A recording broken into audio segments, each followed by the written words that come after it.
J'habitais le quartier des Paquis. J'avais à l'époque les 2 filles à la maison, Carole l'aînée et Élodie plus petite. Le papa d'Élodie, il n'était pas à la maison avec nous. Donc il n'y avait pas de participation financière, d'aide, non.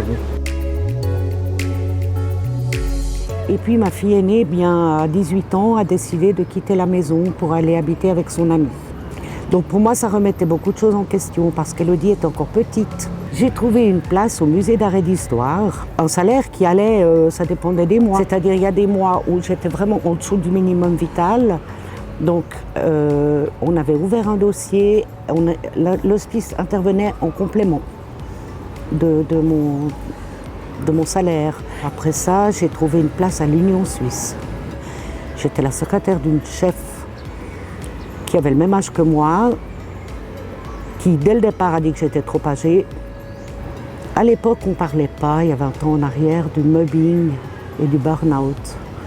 Et je crois que je suis rentrée dans cette spirale, vraiment. J'ai quitté l'Union suisse, encore une fois, après 5 ans, mais je ne pouvais plus avancer, plus. On me disait toujours dépression, dépression. Mais c'était le mot que j'entendais. Mais après, évidemment, les choses s'enchaînent, l'alcool,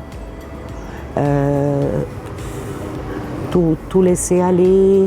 Et puis il y a beaucoup de choses qui sont remontées et ça a été difficile. Heureusement que j'étais bien entourée médicalement et après avec les 2 assistantes que j'ai vraiment eues dans ce parcours compliqué. Là, je dépendais à 100% de l'hospice général. Mais à la base, c'était vraiment un complément à mon salaire.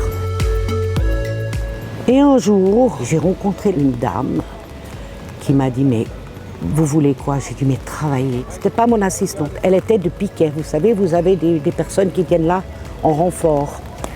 Puis elle me dit « Ça vous dirait dans un IMS ?» J'ai dit « Bien sûr, qu'est-ce qu'il faut faire ?» Et puis après, j'ai continué à faire ces postes de réinsertion.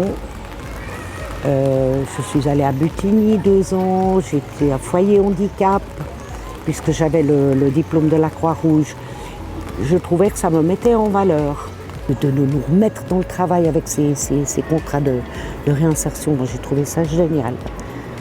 Et puis, on a fait l'offre pour mes services à l'école de formation de l'Hospice général pour donner des cours de français aux migrants.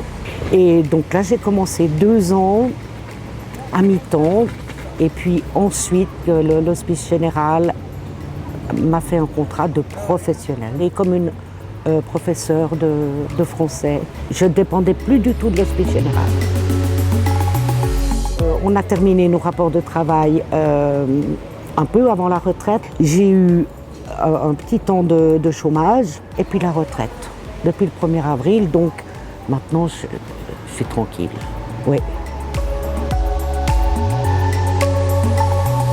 Ça peut arriver.